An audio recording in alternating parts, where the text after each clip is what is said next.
प्रयागराज का महाकुंभ मेला। हर 12वें साल लगने वाला यह मेला सनातन धर्म के अनुयायियों के लिए एक पवित्र आयोजन है। यहाँ गंगा, यमुना और सरस्वती नदियों का संगम होता है, जिसे त्रिवेणी संगम कहा जाता है। इस पवित्र स्थान पर स्नान करने से मोक्ष की प्राप्ति होती है, ऐसी मान्यता है। लाखों करोड़ों श्रद्धालु, साधु संत और आध्यात्मिक जिज्ञासु यहाँ एकत्रित होते हैं। इस बार का महाकुंभ और भी विशेष था, क्योंकि एक अद्भुत चमत्कार होने वाला था जो सभी के होश उड़ा देगा। कहानी शुरू होती है एक नागा साधु से, जिसका नाम था सिद्धार्थ। सिद्धार्थ ने अपने जीवन के 40 वर्ष तपस्या में बिताए थे। वह हिमालय की गुफाओं में रहता था, जहां उसने अपने शरीर को कठोर साधना के लिए तैयार किया था।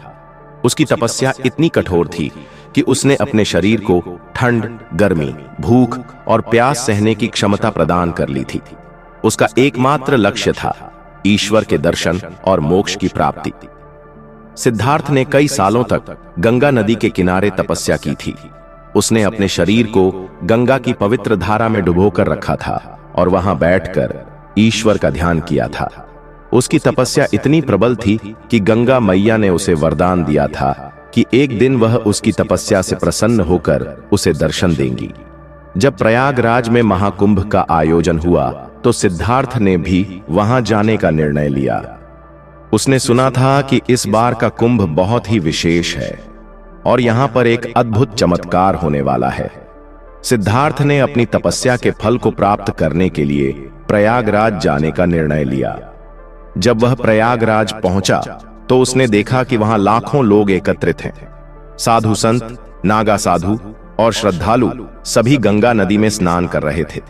सिद्धार्थ ने भी गंगा नदी में स्नान किया और फिर वहां बैठकर ध्यान लगाने लगा। एक दिन जब सिद्धार्थ गंगा नदी के किनारे ध्यान लगा रहा था तो अचानक उसने एक आवाज सुनी। यह आवाज गंगा मैया की थी। गंगा मैया ने उससे कहा, सिद्धार्थ, तुम्हारी तपस्या से मैं प्रसन्न हूं। आज मैं तुम्हें अपने दर्शन दूंगी। सिद्धार्थ ने अपनी आंखें खोलीं और देखा कि गंगा नदी का पानी चमकने लगा है। पानी से एक प्रकाश निकल रहा था और उस प्रकाश में गंगा मैया प्रकट हुई। गंगा मैया ने सिद्धार्थ से कहा, सिद्धार्थ, तुम्हारी तपस्या पूरी हुई। आज तुम्हें मोक्ष की प्राप्ति होगी। सिद्धार्थ ने गंगा मैया के चरणों में गिरकर प्रणाम किया।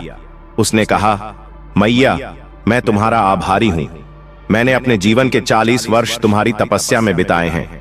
आज मेरी तपस्या सफल हुई। गंगा मैया ने सिद्धार्थ को आशीर्वाद दिया और कहा, सिद्धार्थ, तुम्हारी तपस्या से प्रसन्न होकर मैं तुम्हें एक वरदान देती हूं। आज तुम गंगा नदी में दौड़ोगे और तुम्हारे दौड़ने से गंगा नदी का पानी स्वर्ण में बदल जाएगा। सिद्धार्थ ने गंगा मैया के आदेश का पालन किया। वह गंगा नदी में दौड़ने लगा। जैसे ही वह दौड़ा, गंगा नदी का पानी स्वर्ण में बदलने लगा। यह देखकर सभी लोग हैरान रह गए।